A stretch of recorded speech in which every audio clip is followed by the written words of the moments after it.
In continuation with the Indo-Pak relations, there is another issue that needs um, a recollection here, and that is the Indus River Valley dispute.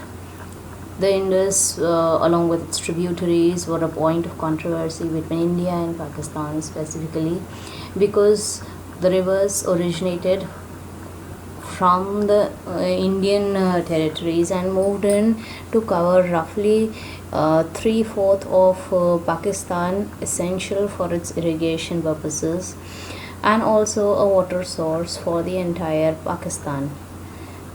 Therefore, it soon became a point of controversy as to the sharing arrangement between the two nations.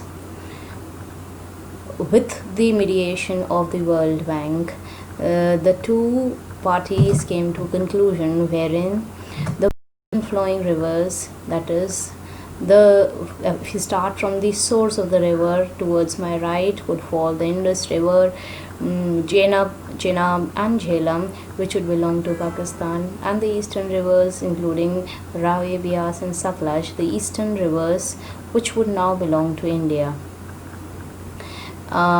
India would be allowed to use these rivers that were on the eastern bank for irrigation, transport and power generation.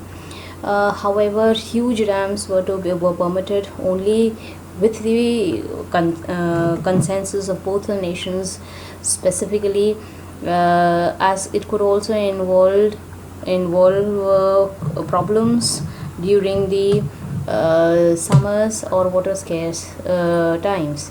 The fear of the Pakistanis that Indus Basin could be used as a potential threat to Pakistanis in times of droughts and famines or even wars was the source of trouble for the Pakistanis. However, today the issue is more or less settled with the treaty permitting enough water for India to irrigate 80% of the cultivated land for Pakistan and India as well. The storage capacity permitted by the treaty for hydropower generation is less than the total annual silt that would accumulate in the reservoirs if the total hydro potential of the state would be exploited fully. India nearly has 33 million acre feet of the rivers of the eastern rivers, and Pakistan got nearly 125 million acre feet from the western rivers, which both of the nations have been using it. Another point of controversy is the Sir Creek line. As we can see near the Gujarat coast, the Sir Creek line, which form the international borders, is also very close to the river Indus and its basin. The floods in the Indus or the silt deposition at the basin level often does not distinguish between the border lines of the two nations, and hence a point of controversy where a number of fishermen accused on either sides of crossing the international borders get caught up in and land up in each other's jail. Now, the area which is around the Indus Delta, water released by the left bank outflow rim is enhancing the flooding in India and contaminating the quality of water bodies in and around Gujarat. The already drought prone Kutch area, along with the silting process and the salt farms spread across the area, is a source of trouble for the people in Gujarat. The territory that it reaches due to its left bank caused by floods is a source of problem for this, and it's still a controversial area between the two countries.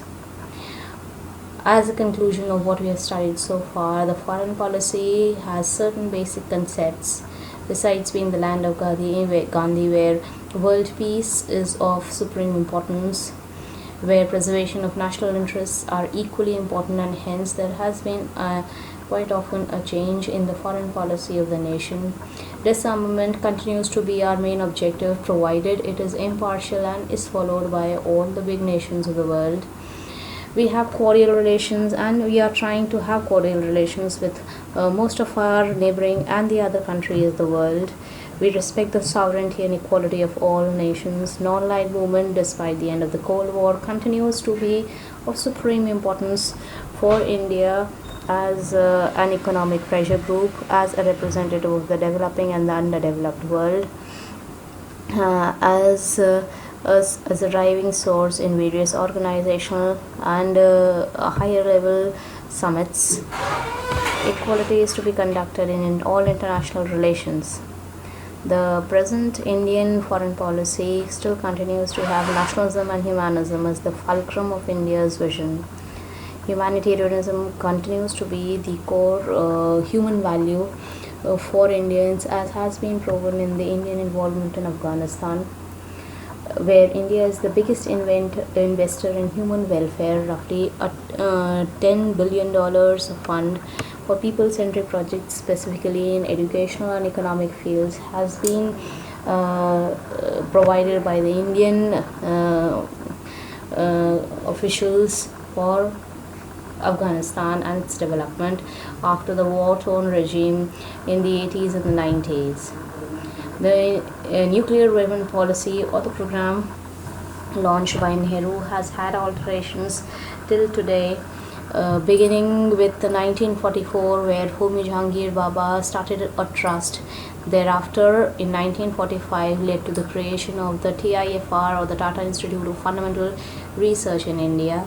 After independence, the Atomic Energy Act was passed in 1948, which led to the establishment of the Indian Atomic Energy Commission, wherein it was declared that India would produce nuclear energy only for peaceful purposes, that is hydroelectric production, and it had no immediate aims of preparing weapons with the nuclear capacity that we had researched into. A peaceful nuclear program was thus developed in India to provide energy for the Indians. In 1954, the Department of Atomic Energy was created with Dr. Bhabha as the secretary, and till date continues to be under the Prime Minister's direct supervision. In 1955, the first nuclear reactor came with the British assistance, the 1 megawatt Apsara research reactor. The Bhabha Atomic Research Center, which is called today, earlier called the Atomic Energy Establishment at Trombay, was set up in 1957, another achievement in the nuclear sector. The most important expectation of the nuclear technology was self-sufficiency, so that we do not have to import nuclear fuel, and as a result, with the monazite sands of Kerala providing enough of thorium for its breeder reactors, set off the nuclear program early on in India. The Indian civilian program, as a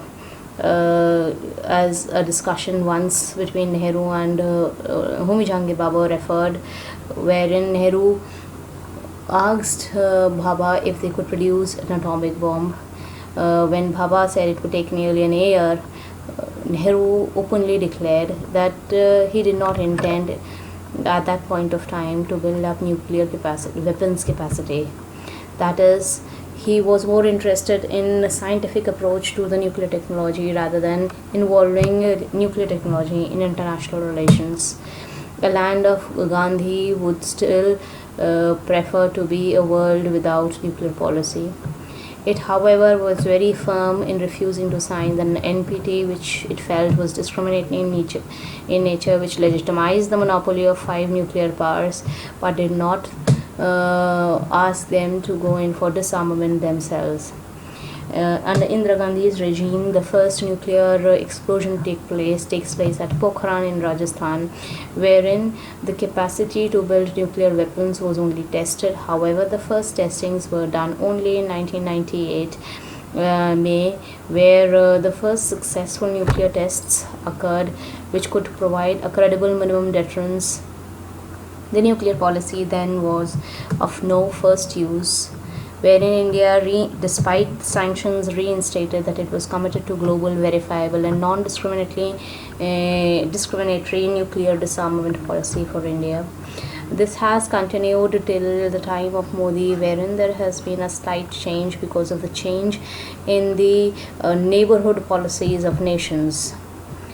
No first use still continues, but as Prime Minister Narendra Modi clarified, that the policy of no first use could be reviewed and changed in accordance with the Indian regional and security issues, looking at the fact that on and off skirmishes with China occur across the borders, and Pakistan is as uncertain about being peaceful.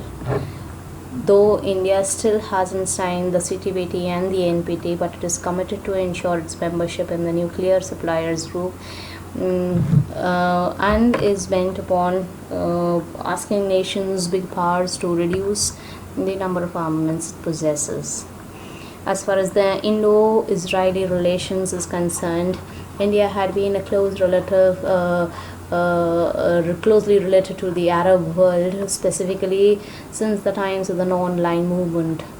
The non-aligned movement had its founders in Nasser of Egypt, and here we find the early formation of Israel in 1948, wherein India stands by the Arab world in its defense, in its demand for the setting up of a new country in the form of Palestine. Therefore, little relations were established between India and Israel. However, with the opening of the Israeli embassy in India in 1992, things became warmer, and with the BJP-led NDA governments in 1996 and 1998 onwards, there have been formal diplomatic relations between the two nations, specifically in economic, military, and strategic partnerships. As far as the military involvement of the two countries, India has been the largest importer of defense equipment, like the AWACS, airborne warning systems and control systems, and little after second largest after Russia. The two nations have a business of around $9 billion as in 2009, between 1999 and 2009. There have been strategic ties between the two nations, intelligence sharing on terrorist groups, and joint military training as well. Very close related with each other, with better information exchange between the two countries. The 10th largest trade partner overall with Israel. India has quite often acted diplomatically while abstaining from voting against Israel in several resolutions that were being passed against Israel. They are negotiating bilateral free trade agreements and focusing on information technology, biotechnology, and agriculture. As far as the visits are concerned, Prime Minister Modi went to Israel in 2017, and President Benjamin Netanyahu visited in 2018, opening up more areas of cooperation such as space research, water and energy, and agricultural development.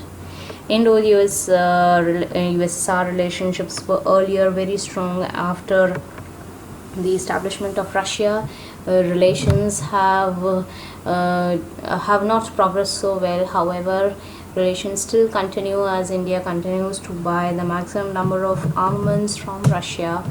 Even today, there have been a joint research, design, development, and production of state-of-art military platforms between the two countries. The two are involved in indigenous production of tanks and fighter jets and upgrading of the existing system. Strategic partnerships between the two nations have carried on the relationship between India and Russia to higher levels. With a shift in geopolitical and geographical economic relations, there has been a slowdown in the progress. However, the Prime Minister's visit to this country has revitalized ties between the two countries as such. Indo-USSR relations therefore continue to be strong. Indo-Israeli relations are upcoming, and Indo-Russian relations are really strong.